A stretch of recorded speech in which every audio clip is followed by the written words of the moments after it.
Hey, this is Pastor Curry, pastor of the E. Zion Fair Baptist Church, Wilmington's most exciting church, the church that love ya and ain't a thing you can do about it. Today on Coffee with Curry, I'm excited. We are continuing. Last week, we talked about suicide prevention in detail, talked about data and things of that nature. But today, we brought in one of the organizations that service the Delaware area, and I'm excited about it. We have Jennifer Smolowitz, and I probably said her name wrong, but we have her with us today, and she's going to share some information with us. So I want you to call someone, tell them Coffee with Curry is on, and let's get after it.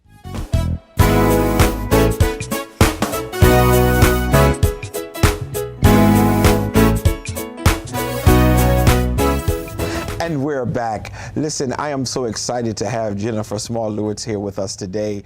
And we are in the midst of sharing and even doing some awareness on suicide prevention.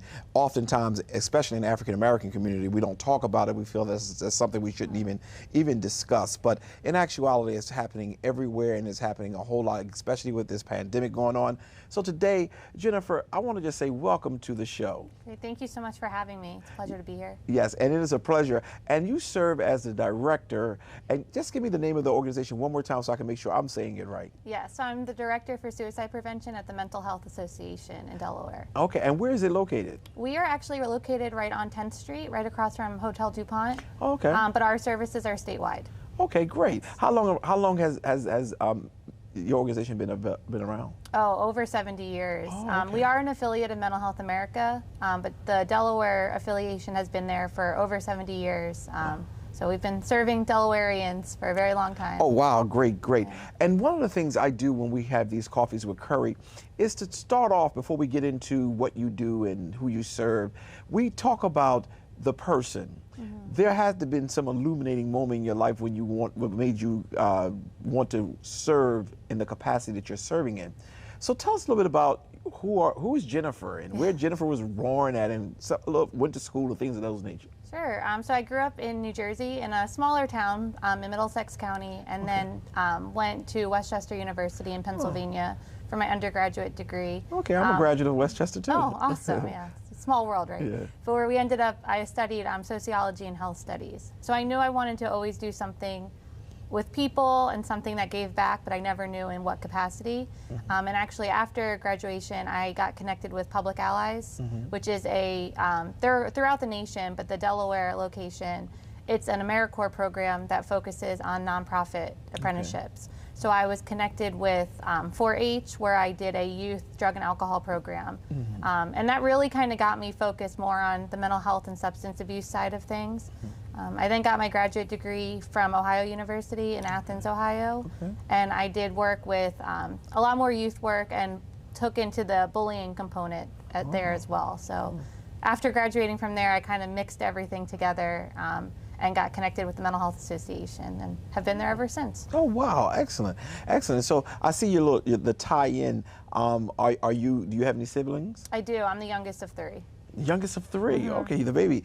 And was mom, dad, or anybody involved in the sociology aspect of society? Yeah, so at one point both of my parents were teachers. Okay. My mom stuck with the education realm of things, but my dad was in sales, and then both were in real estate. So always being around people was definitely something. Okay. And then at one point my mom was always involved with like the PTA and Girl Scouts and things like that with us, and then she was the president of our temple. So serving people kind of always I was brought up that way, I guess, and it just stuck with me. Well, that's awesome, and I always say that's divine work. Whenever you are working on behalf of those individuals, especially those who cannot help themselves, have you seen a direct tie to substance abuse and mental health as well? As far as the tie between substance use and mental health? Yes, because you said at some point you were studying and working with that. So have you seen any kind of where they're connected? Oh yeah, there's definitely a connection. A lot of times it's that people will use substances for self-medicating, especially in cultures where they're not encouraged to talk openly about their mental health or anything like that. They may turn to substance use. Sometimes the substance use is a result of them not getting the proper treatment.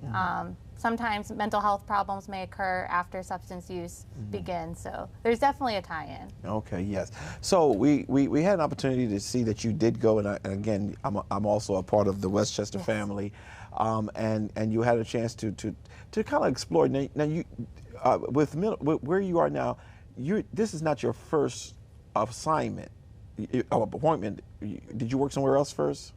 No, so this is my first organization that I've worked with since graduating from graduate school. Okay. So I've had a few different positions within the organization, but I've been there actually for about 7 years now. Okay. So what kind of positions did you have in the current organization? Yeah, so I started off as the community educator. So with that, I would go into the behavioral health hospitals and do general mental health presentations.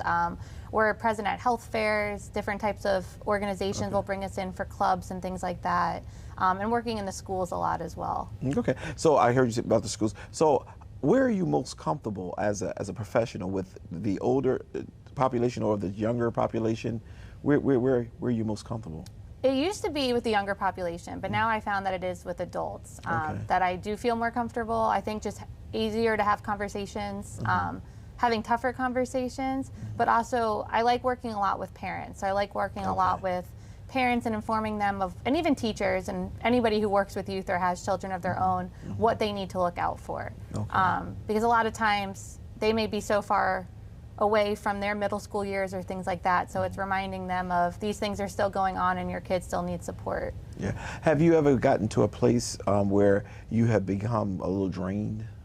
I think it does happen. I think one of the roles that I had in the beginning when I was a community educator was overseeing our support and wellness groups. And I think in the beginning, when people would call to say that they lost a loved one to suicide and they wanted to sign up for one of our support groups, I felt like I was crying with them. And then as that continued on, I got so used to taking those calls, unfortunately, that it got to the point where I was able to say, okay, what's your name? And it was almost very routine. So I felt like I was starting to lose that connection with them.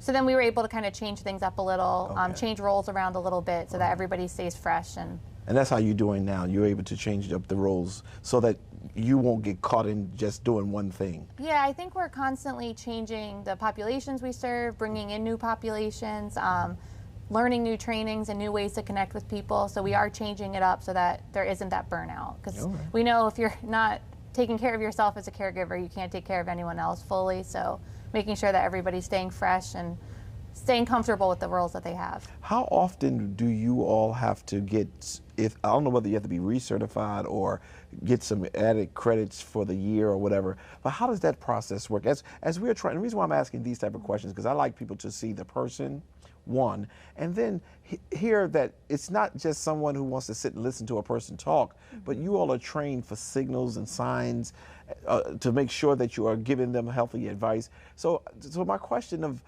how often do you have to get recertified, or not, if not, I may be using the wrong words, but how often is that? That's a really good question. We actually don't have any therapists on site, so we're not a counseling center. We provide education, advocacy, and support.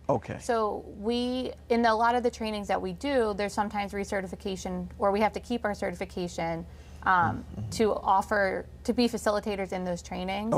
But as far as like continuing education classes, we don't have any therapists who are continuing on. We do have a doctor of psychology, but not seeing patients or clients or anything. So you're more of a referral service? Yes. Understood. So we do work with a lot of the community organizations to get people who call us looking for help. We get them connected with the community organizations and the local behavioral health hospitals and offices. And then support, we do wellness groups and just general support however we can. And then advocacy is more on a legislative level, but from time to time we will have somebody calling on behalf of a family member, and we try to steer them in the right direction as to who could help them and how they can get those resources. Excellent, excellent. So we're going to take a break in a few seconds, and we're going to come back and we're going to really dive into what services you all provide. Because, you know, when we have a person who works with you all who recommended that we bring you on while we are in this season of bringing awareness to suicide prevention. I wanted to make sure I gave the audience as much information as possible. Last week on our show, I did a lot of talking about data in suicide prevention, and or making sure that, you know, how many people had committed suicide, how many people attempted, and who's more prone, and things of that nature. So today I wanted to bring in someone who could really just share, if you need help, this is some of the services that we provide, this is how we can refer. So we're going to get into that when we come back. Also, do you have the phone number to your organization that you can just share with the audience? Yes, so we are a statewide agency, and our number is 302-654-6833. All right, and do you have a website? Yes, it's www.mhinde.org. Okay, great. So we're going to take a commercial break, and we're going to come right back.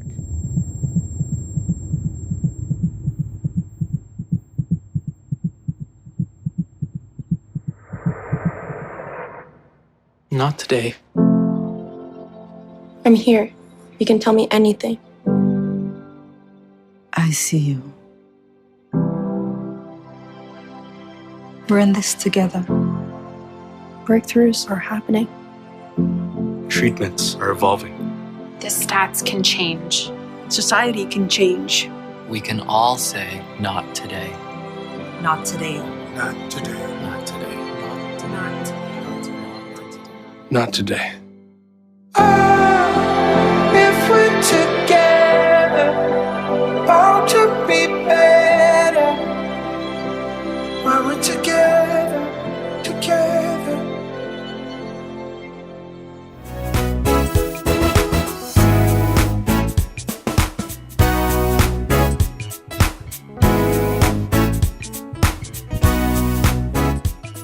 Back. We're sitting and having our cup of coffee with Jennifer, who is certainly doing a very good job with sharing with us. We first got to get to know her, and now she's going to share with us some of the services that they provide at Mental Health Association. So just go ahead, just give us some of the services that you all provide. Sure. So we do everything from mental health presentations to suicide awareness trainings. So our main mission is education, advocacy, and support. So for education, we have a couple different suicide prevention trainings ranging from an hour to 2 full days, where we really start off talking about the warning signs of suicide, how to ask the tough questions about suicide, reminding people that they can't avoid the questions, that asking actually alleviates a lot of the worry and fear that a person has. It doesn't plant the idea in their minds or anything like that. So we spend a lot of time kind of breaking those myths and the stigmas surrounding suicide. We do general mental health presentations for various religious organizations, businesses. A lot of HR departments will bring us in just to let people know what community resources are out there. Because sometimes it's just a matter of knowing that there is a service out there to help, but until you need it, you may not know that it exists.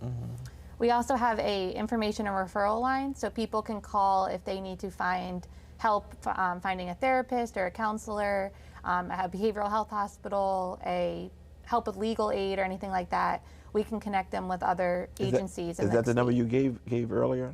Yes, the 302-654-6833. Okay, yes. Yeah, I'm sorry, I didn't mean to cut you off. Oh, no, not a problem at all. So yeah, so then, and that number is Monday through Friday, 8 to 4. But we do have, so the mental health presentations that we do along with suicide prevention, we offer wellness groups, anything from groups for those who lost a loved one to suicide, whether it's a friend, family member, colleague, whoever you lost, the group's open for you. Those are for adults. We do also have women's support groups, groups for men, and then we even have a fun night. We have a karaoke night that we've been doing online just to help people get through the pandemic and have a way to connect, because we know that isolation is a big factor when we talk about suicide, so we want to make sure people feel connected.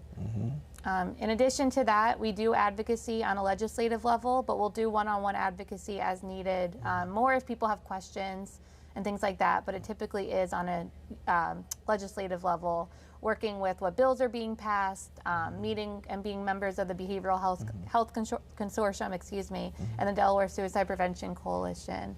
And lastly, we have our peer program. So we know that there's a huge need for peers when working with those who are facing substance use and mental health crises. And working with peers who are training other peers to be able to help each other. That way there's more of a way to relate to one another, and we have seen a lot of improvements since those programs have begun. Well, that's awesome. Now, you've shared so many different services that you all provide. Some of them I just need a little bit more information on. So if you can just help me, like you talked about the wellness, you talked about the seminars that you all do, and you can start wherever you want to, but one of the things I want to keen in on for our organization is the seminars where you can come in and train staff, or if not train, even at least for things that we need to look for. So if you can just break down some of those services just so that those who are watching can certainly utilize your services. Sure. So one of the things that we do is about an hour-long mental health presentation, and we can really tweak it to whatever community and population that we're serving. And that's where we break down what depression looks like, break down what anxiety looks like, breaking down what resources are available, really going through those. Finding out the reasons why people are so hesitant to get help often, and sometimes finding that common reason as to why people are hesitant can be really helpful and encouraging others to reach out for help. So just letting them know that there's nothing shameful about having a mental health concern. It's actually a lot of strength to reach out for help, so just encouraging people to keep doing that. For suicide prevention, like I mentioned, we have everything from an hour to 2 days. So we have a training that we do called QPR, which is called Question, Persuade, and Refer. Okay, thank you, because I was going to ask you, what does that mean? Yeah, you just hear a bunch of letters and it's hard to know. So that's where we break down what the warning signs are. We work with participants to learn how to ask the question, not to be afraid to ask the question, and that we have to ask it directly. We don't want to hem and haw about it. We want to get right to the point. Are you thinking of suicide? And what does that do for you? Not for the person who's trying to see, because when you said that earlier, I thought about it. I was always told, just avoid asking the question because you don't want to plant it in their head. Help me with that area, and then you can go back to your explaining of others. Absolutely. So we know that kids as young as 4 and 5 years old know about suicide. They don't know the finality of it. They may not know what the word means, but they've heard kill themselves, or they've heard that term before. And it's something that we are seeing children that young attempt or die by suicide. So it's really taking the time to remind people that sometimes if somebody's struggling, they may not realize that the thoughts they're having is actually thoughts of suicide. So sometimes when we ask, it helps them hear and reflect back on what's actually happening. And it also helps you build up that rapport and communication. It helps build that trust. This is somebody who's going to ask me the tough questions. Because even if we don't ask, the person's still suffering. They're just suffering alone. So by asking, it's breaking down those barriers and saying, I'm here for you. I see that you're struggling and I'm concerned for you, and I want to be here to help you. So it kind of like almost move from sympathy to empathy. You're coming into their world. Okay, and they are feeling that. Yeah, and we definitely know that if it's to the point where you are concerned enough that you do need to ask, the thoughts already crossed the person's mind. And I don't mean that they've actively thought about suicide or anything like that, but they know that it's something that exists out there. So by asking, we're not giving them the idea, we're not teaching them something new, we're just building trust and rapport with them. Okay. All right, well, you can give me some more of the other services. Okay, definitely. Thank you. We also do a 2-day training called Assist, and that's Applied Suicide Intervention Skills Training. So you can see why we use a lot of acronyms. Yeah. And that's where we really get into the nitty-gritty of how to help somebody who's having active suicidal thoughts. Everything that we do is verbal intervention. But in the Assist program, it's a 2-day, full-day workshop, and we talk about if you have somebody that's having those active thoughts of suicide or already engaging in suicidal behaviors, how you can keep them safe for now. So we're not asking people to learn how to keep somebody safe forever. None of us are superheroes as much as we want to be. But how can we keep people safe for now while we bring in those other resources? And again, there are people who are trained to do physical interventions, but ours are all verbal. So we don't ask people to pull people back or anything like that. But how can I keep you safe in talking? So what are some of the, and I don't want to put you on the spot, and things that you don't have an answer for, I understand, because we didn't say this question would be asked. So what would be a good example of verbal support until help gets here? Sure. So we don't necessarily teach doing safety contracting or anything like that, which is a lot of times people will have somebody sign a piece of paper saying that they're willing to stay safe. We know that you could sign a piece of paper and it's not it's not actually something that may be held up. So we want to make sure that we just keep that person engaged. So we let them we let them talk. We want to hear their story. We want to stick with them and figure out what's happening that's making them think about suicide, and what other ways can we problem solve with them. So what's going on? Can we find ways that they want to stay safe? So helping them identify things that they want to stay alive for, or things that they want to stay alive for the next hour for, while we keep working with them to create that longer period of safety. It's important that we never want to guilt somebody into staying alive. We want them to find reasons for wanting to stay alive, and we want to be there to support those reasons. And do you find that that does work? Oh, it does work. Yeah, I mean, all of the trainings that we've taught, we've all used the models that are taught with the trainings a few different times, and it has been successful. And all of our trainings that we teach are evidence-based. Oh, that's what I was thinking. The suicide prevention ones are all evidence-based. And you literally took that right out of my mouth, because I was going to say is a lot of this evidence-based, and it is evidence-based. Yes. So that's excellent. You were sharing, some of the things you were doing. So I keep cutting you off because I'm no enjoying worries. some of this. Yeah. So you have any more you wanted to share? Yeah, so we also do various events. Our events have been on hold because of the pandemic. Yeah. We haven't been able to meet in person, but yesterday we actually had our first in-person walk at Glasgow Park. Okay. So it's called Erasing the Blues. We have a north one and a south one. So usually in the spring we do a walk in Rehoboth, where we walk to raise awareness for mental health and suicide prevention, and then we do it in the fall up here, usually in Newcastle County, somewhere. How did that turn? Oh, I'm sure did it turn out well? Yeah, I mean, it's definitely nice to be back in person. Yeah. There's some things, especially when it comes to talking about mental health and mental health activities, there's some things that you can't really do virtually. So you all have a plate full of Yes. things that you all do. I know, I feel like I know we do conferences as well. I know I'm forgetting things. But Yeah.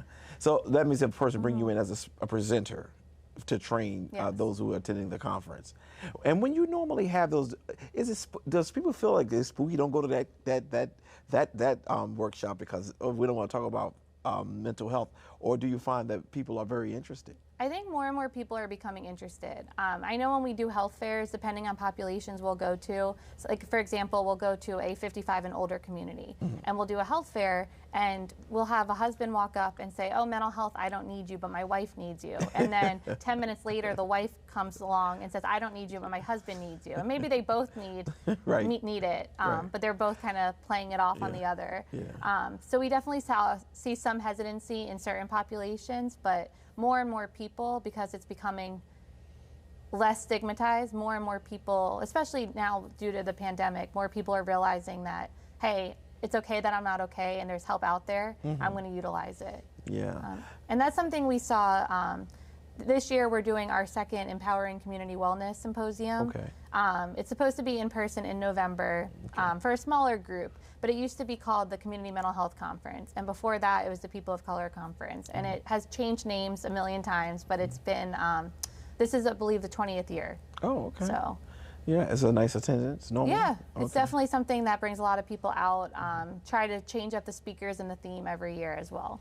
Earlier you talked about y'all are also advocacy group as well. Is that for more legislation, or is that more for, help me to understand that part? Yeah, so that's just making sure that everybody who's impacted by mental health, so the individuals and their family members, are receiving what they need in Delaware. So that's being members of the Behavioral Health Consortium. So working with the Lieutenant Governor and various substance abuse and behavioral health organizations throughout the state to make sure that everything that's going on is being brought to everybody's attention. It's being part of various coalitions, so making sure that we chair the Delaware Suicide Prevention Coalition, and working with the 988 number, which is going to be the new 1-800 number for the Suicide Prevention Lifeline. It's switching over to 988, so it's making sure that we're part of those conversations to make sure that transitions smoothly and benefits those in Delaware who we serve. Okay, excellent. So as we really look at your line of work, it's a whole lot. Yeah. It's a whole lot. How large is your staff? I think now we're probably up to about 25 people altogether. Okay.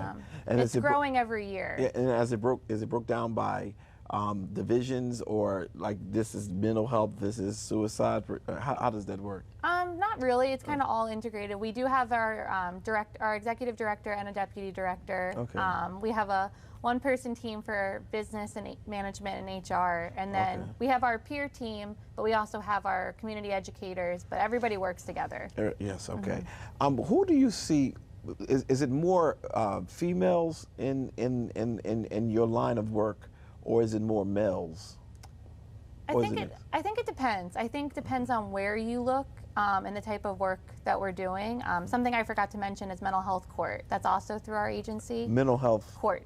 So okay. people who go through a program rather than facing incarceration, if that there is a mental health concern, there's a process there. So I think right now on our staff we do have the director is male, and then we do have one of our workers is female, but I think it definitely depends the populations that you're serving. We do have more females on staff, but throughout the whole field, I think it could be pretty even. Yeah, and you just sparked another conversation with me. So tell me about the court, how that works. So if you're saying if I want to, I can get some outside help instead of serving time inside, is that what you're saying? Yeah, so there's definitely a process. It's not for people who have committed major crimes or anything like that. And there is an application process, and you do have a case manager who works with you, and you have to complete the program. So it's definitely, it's not just like, oh, a get you out of jail free card type situation. There is work that has to be done. But it is something that has been successful. And they work through your organization? Yes. Okay. And you said it has been successful too. Okay, very good. Well, when we come, we're going to take another commercial break, and when we come back, I want to just talk a little bit about some of the groups that maybe you see the most of, and whether or not you feel that the impact is working. And with COVID, did it really open the door for more mental health issues? Just some general questions. I know that you have a plethora of experience, but I don't want to hold it to the point where you have to be the authority in it. All right, we'll be right back. I'm 220 feet in the air, and I have somebody trying to get my attention. I keep yelling at them. I say, if you get any closer, that's it. Because all I gotta do is nudge back. And what happens? Because somebody is 4 or 5 minutes late getting home, they roll down their window as they come by, and they yell out, "Jump, you SOB!" What could I have done different? I was tired of living this lie. I was tired of lying to everybody. I was exhausted at who I become. I thought about the Golden Gate Bridge. Asked for directions. So I got to the Bay Bridge, and I asked them for directions. I said, how do you get to the Golden Gate Bridge? But I was telling myself, okay, whoever I ask, I hope that when I ask them, they'll look me in my face, and they'll see something inside of me and ask me, well, why are you going to the bridge? Because part of me on the inside was ready to say why I wanted to go. I mean, I was really looking for a reason to continue to live. I couldn't find anything. And the lady just looked at me in my face and gave me a plain look. She gave me directions. I knew it wasn't gonna be all right no more. Parked my car, left the keys in the ignition, grabbed my prepaid phone, and I got there on that bridge and I started walking. I looked over the railing, saw there was nothing that was going to stop me. I saw there was nothing in water. But when I looked in that water, I just didn't see water, I saw peace. I saw no more nights of crying, I saw no more living a lie, I saw no more being a burden. All the things that I needed in life, I saw in that water. I took a couple steps back, and in the moment as I'm heading towards the railing and about to jump over, I hear a voice. Hey, is everything all right? And in that moment, it was enough of a distraction to where I grabbed the railing and turned myself on this cord. I'm 220 feet in the air, and I have somebody trying to get my attention. I'm upset. I'm yelling back and forth for him. Stay back. I'm trying to keep myself warm. I'm bundled up. So I keep yelling at him. I say, if you get any closer, that's it. Because all I gotta do is nudge back. Like that's all, not even a big nudge, just a small nudge, and that's it. Finally, in my heart starts feeling like, why does he even care? Because he's not yelling at me. He's not making me feel like I'm stupid for being here. Because everything inside of me is like, man, you're stupid. You didn't put yourself in this position. You did not come here to talk. I came here because I was in pain and I was trying to get out of it. But here, after 15 minutes, this voice starts to penetrate me in my soul, and he gets a little closer, and I start to hear him. I never look up, and in that same position, on that bridge, with my feet hanging off the cord, and at any moment I could do this and it could be over. And for 92 minutes, this individual, this human, just listened to me. Now, think about that when I say that. For 92 minutes, he sat there, he stood there, and just listened to me.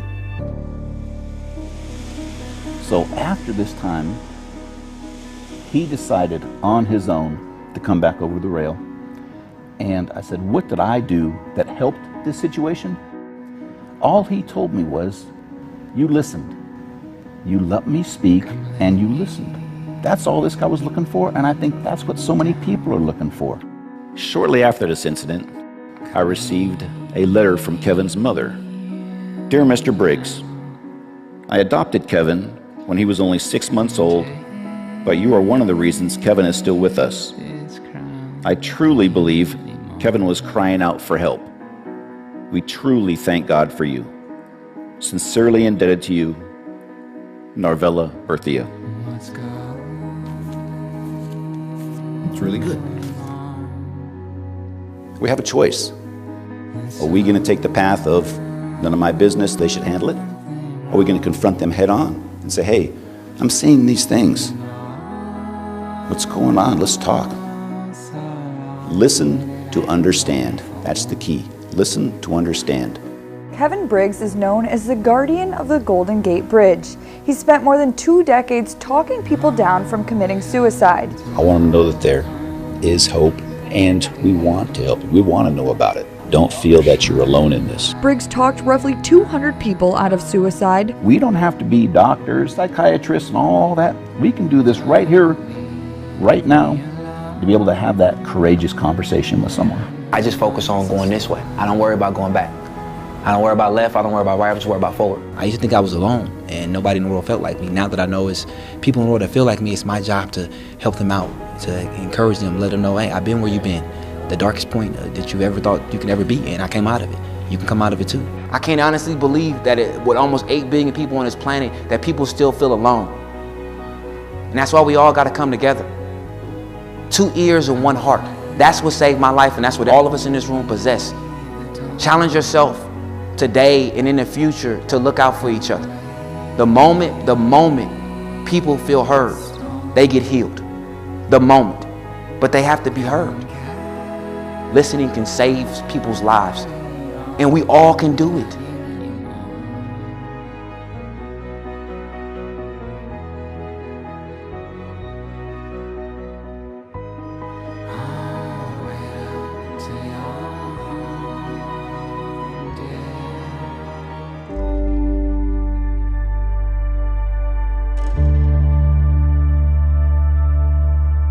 Dear Noreen. Dear Alex.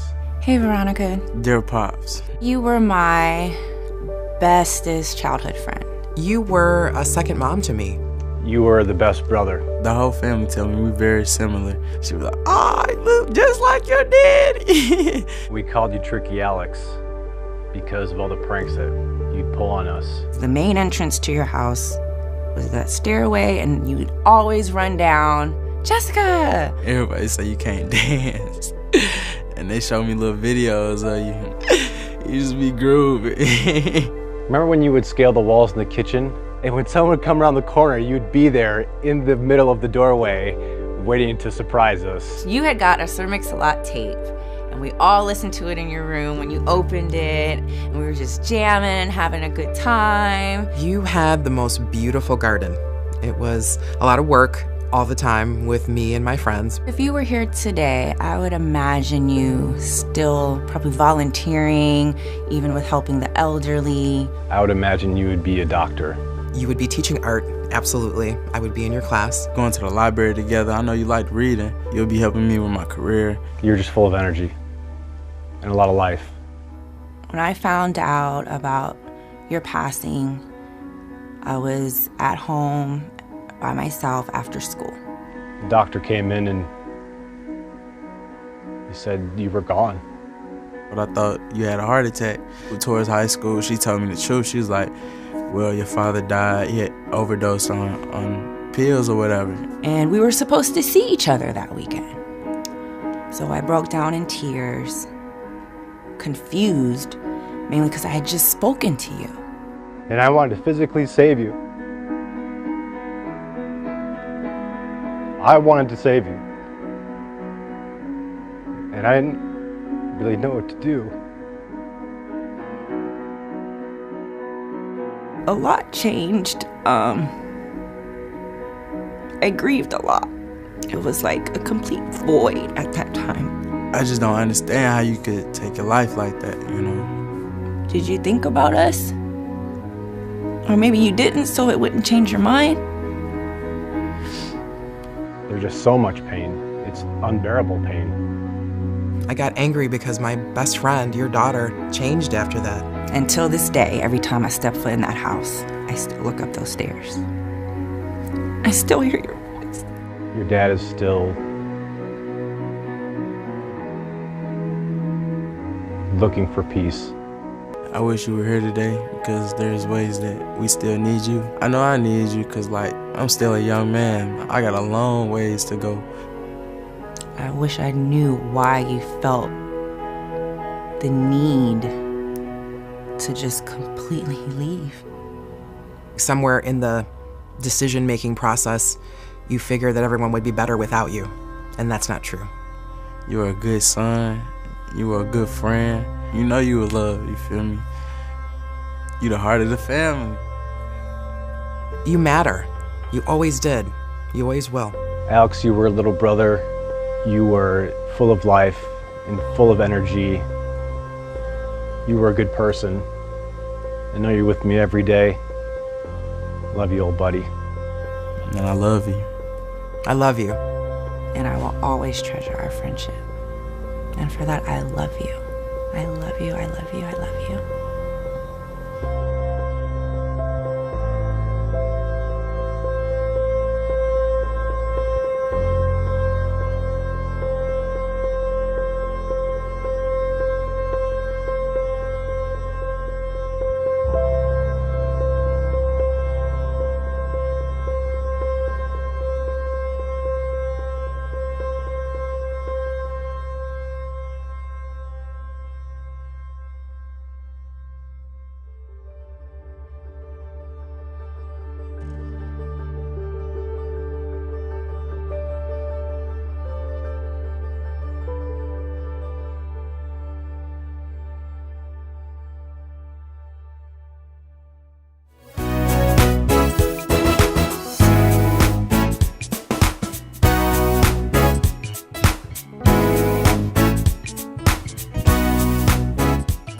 And we're back. Well, I am just enjoying this time of conversation with Jennifer, and you have really opened my eyes to some services that you all are providing, and I'm very grateful for it. Today.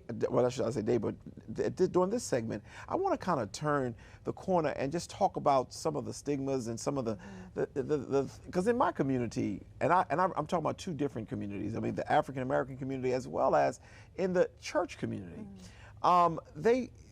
Both communities tend to believe you pray on it and keep moving. A lot of times don't go seek help, and then when we find that someone's committed suicide, we tend to label it as a sin and things of that nature. What is your feelings on professional help?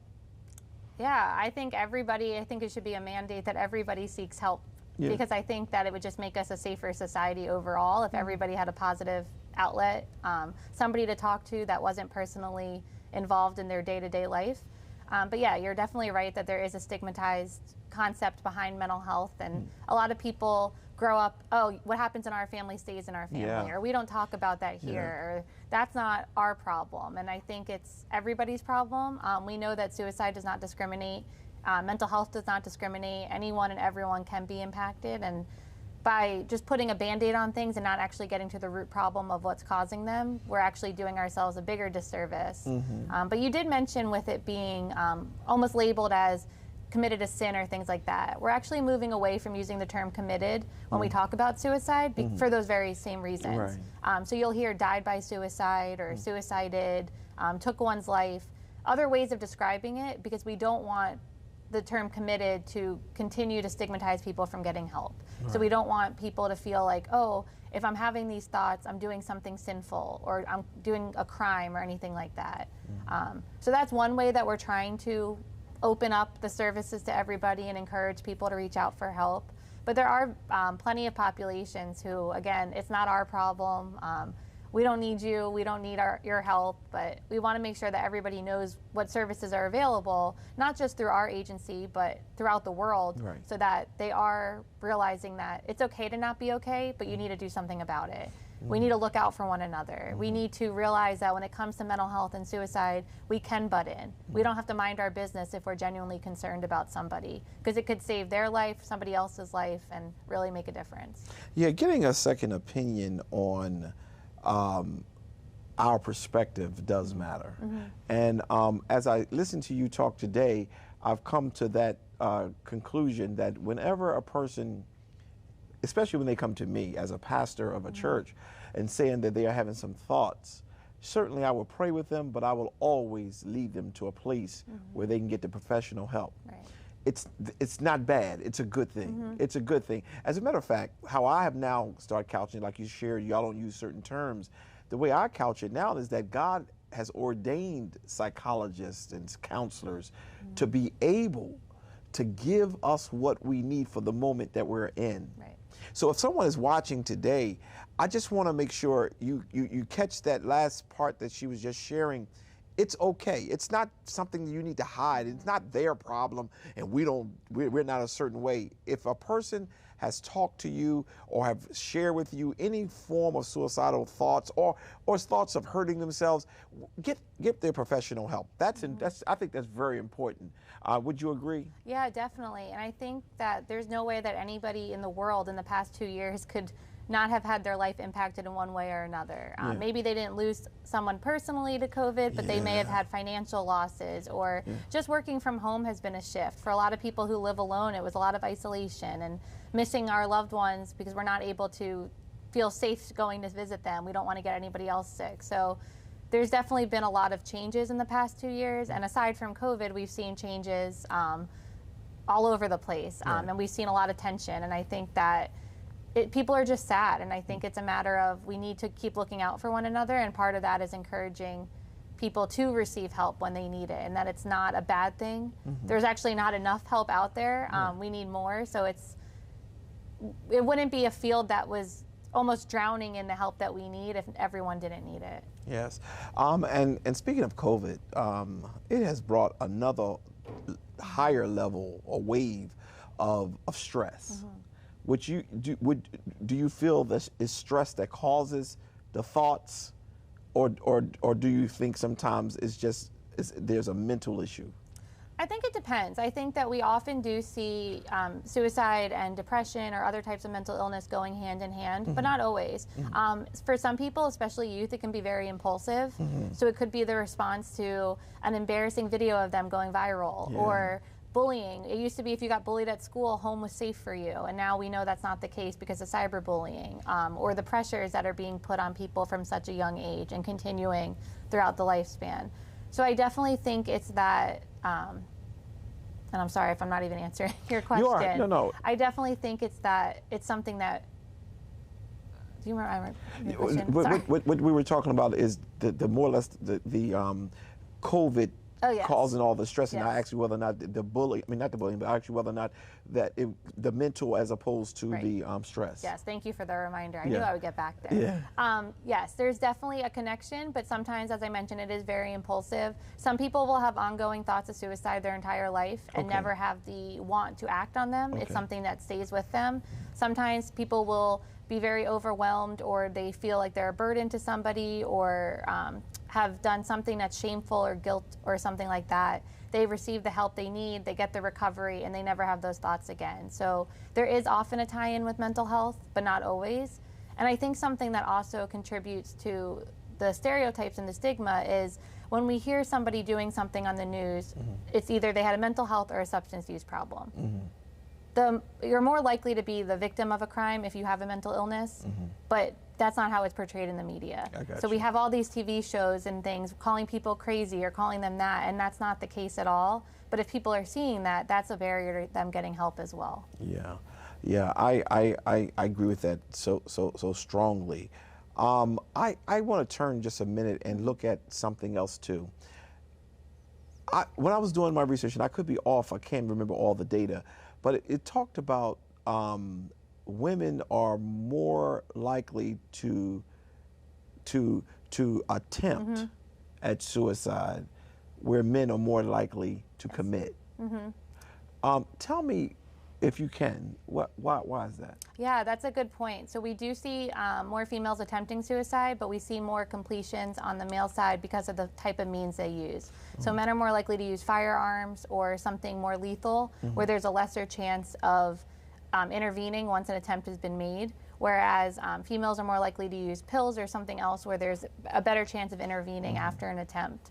We do, though, know that there's also a lot of stigma surrounding men reaching out for help as well. So a lot of times it's people don't know that they're suffering in silence, or people don't realize that there's things going on because they're not encouraged from society to talk openly about it, whereas females are encouraged to talk more openly about how they're feeling.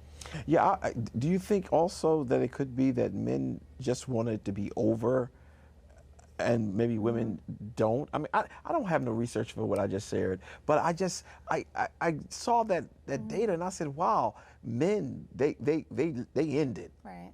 Whereas females, they may have wanted to, but they do it in a very softer way, I guess. Yeah, that could be part of it. I don't have the research to support that one way or another, but that definitely could be part of it. Some of the pressures that are put on men versus women, or the opposite as well, can definitely contribute to all that. Do you have a lot of support for the LGBT? There's a lot of letters there, so I don't always know all the letters.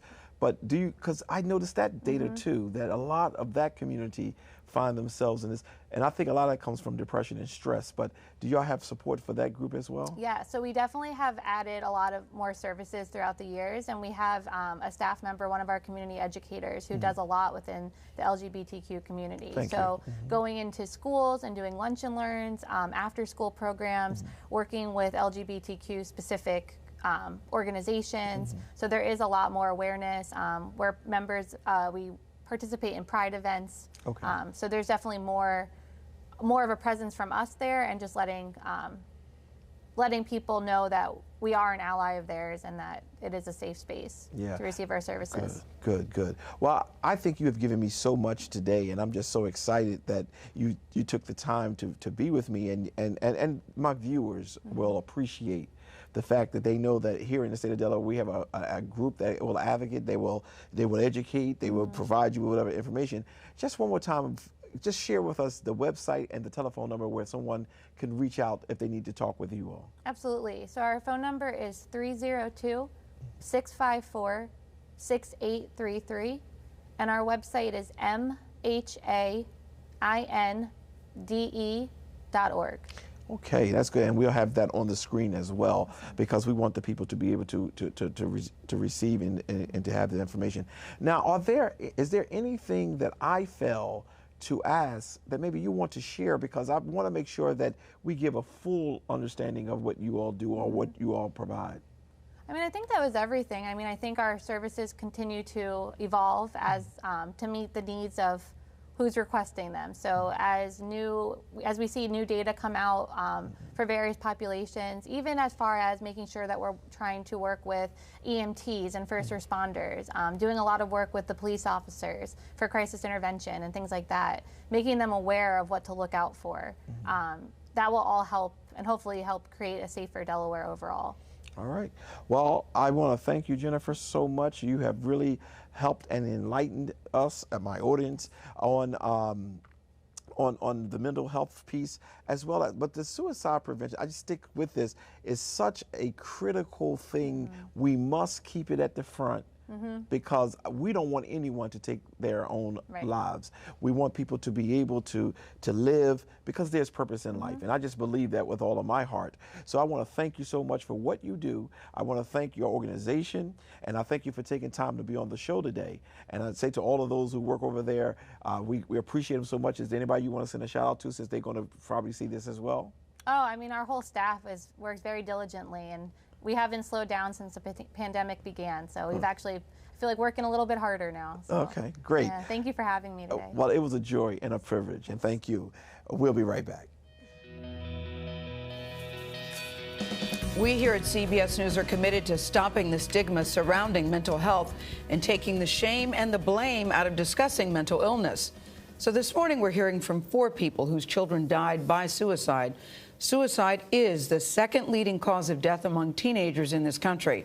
A recent study found that teen suicide jumped 56% from 2007 to 2017. Mental health experts say bullying and social media have both contributed to the rise. Our national correspondent, that's Jerika Duncan, spoke to these 4 parents. And so, Jerika, what do they hope to accomplish by speaking out? Very glad that they are. What do they want to accomplish? They really want to help others. That's what all 4 of them said. It comes down to helping other people. In our conversation with these 4 parents, we saw incredible strength in the midst of grief, and each had a message of awareness. Ian Russell believes social media is partly responsible for the death of his 14-year-old daughter, Molly. Freddie Avila's 13-year-old daughter, Rosalie, died by suicide after he says she experienced extreme bullying in school. Kamika Shelby's 15-year-old son, Nigel, died earlier this year after coming out as gay. And Carolyn Zano lost her 18-year-old son, Cameron, to suicide in 2005 after he battled years of depression and addiction. Nigel was such a joy. He was always being silly. He loved to dance. He loved to sing. Rosalie, she was an angel. She wanted to be a lawyer. And I asked her, why do you want to be a lawyer? Because I want to make the world a better place. Cameron, he was a very good artist, photographer, generally just a very sweet, caring kid. Molly was adorable. One of the most caring people that I've ever known. And she was obviously also very good at keeping secrets, because she managed to keep from us as a family that she was suffering in this way. We had no idea. Statistics show that in 9 out of 10 suicides, the person had diagnosable mental health issues. Raise your hand if you believe your child had mental health issues or had been diagnosed with a mental health issue. Definitely, yeah, definitely. And I know now is that bullying causes mental health. They made a video about her during school hours. The guy says, oh, look at this ugly girl sitting over here by herself. And it went viral inside the school. And after that, that took her to a dark place. And that's when I started losing her. In Molly's case, was she bullied, or you feel like it was more social media? The only thing that we did find was on social media, which invited people who were depressed into a club. It invited people who may have been self-harming into a club. It normalized those behaviors. It just said time and time again, I'm a lost cause, you're a lost cause, join our club. And I do think she had a sense of complete worthlessness at the end of her life. In his suicide letter, he said, I tried to be normal, but I couldn't. It broke me. He said, Mama, I can't help that I'm the way that I am. African American youth are significantly more likely to die from suicide compared to Caucasians. Why do you think that is? The pressure. I'm like, you're going to go through a lot in this world being a black man. You're going to go through twice as much being a gay black man. Does this make it harder to process because they were teens, they weren't adults? It's selfish, but I'm like, well, I'll never be a grandmother, never see him get married. And then that's purely selfish, but it's true. Never going to graduation, never seen her get dressed for prom, or become the person she wanted to be. It's hard. It's hard losing your baby. When you guys think back, were there warning signs? The warning signs were a teenager spending a bit more time in her bedroom and separating that slightly normal, awkward behavior that a teenager has as they grow up from the warning signs that can alert a parent to the dangers of anxiety, depression, or suicide. I think so hard for any parent to do. Nigel's case was a little bit different simply because he told me that he was having thoughts of suicide. I started taking him to see therapists. I actually thought he was getting better.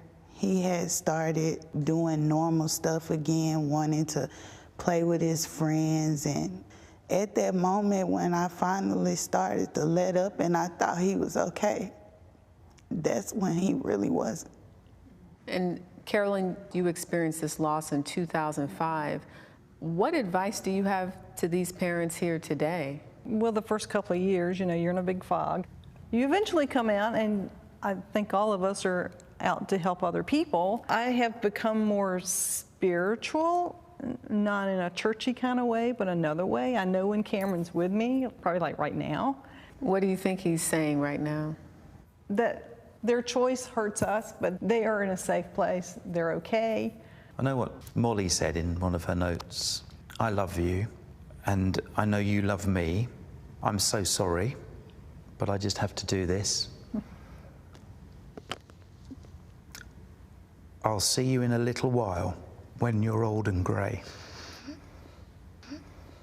I want to be able to talk about Nigel's story in hopes that it helps the next kid or the next parent, because I know he would have wanted me to. And a special thank you to those parents for sharing their story. Ian Russell has been very outspoken about the responsibility of social media companies to police suicide-related content on their platforms. Just this week, Instagram strengthened its policy, and Freddie Avila is pushing for Rosalie's law in California, which would make bullying a crime. Some of the signs to look out for are isolation, anxiety, substance abuse, mood swings, and erratic sleep patterns. The National Suicide Prevention Lifeline is 1-800-273-8255. It's available 24/7. There was not a dry eye in that. That was very tough to watch. Incredibly The people behind the camera, the producers that were there. One of the things that's so tough to see is, and you hear this sometimes, is you saw one mother say she thought her son was getting better. Yeah.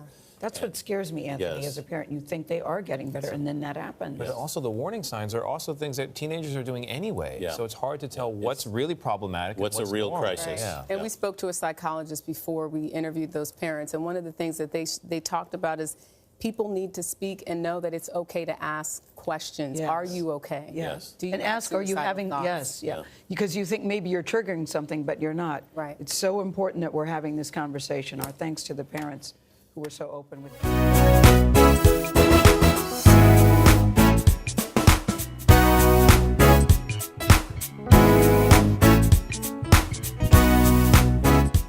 And we're back. It was a joy, it was a privilege and an honor to have Jennifer with us today.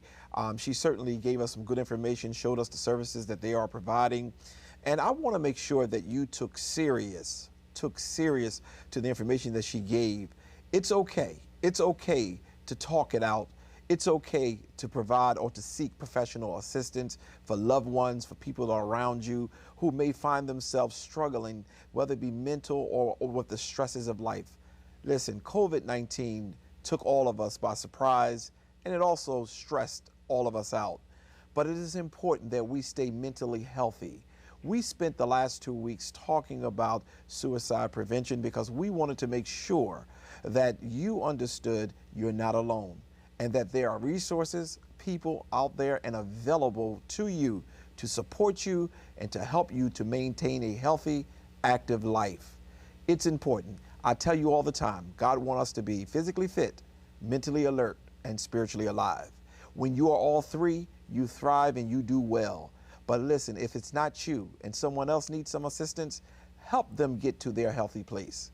Why don't you remember the language, and we're going to put it on the screen right now, where you can call Jennifer and they will be able to help you and give you the services or provide you with the information you need for the services that you may need, or your loved ones. We want you to make sure you know that there are people here who genuinely love you, not so much about sympathy, but about empathy. We are here together, and we need to help each other so that we all stay strong. I thank you so very much for the time that we've shared together today, and I pray that you continue to be strong and live well. Until the next time, God bless.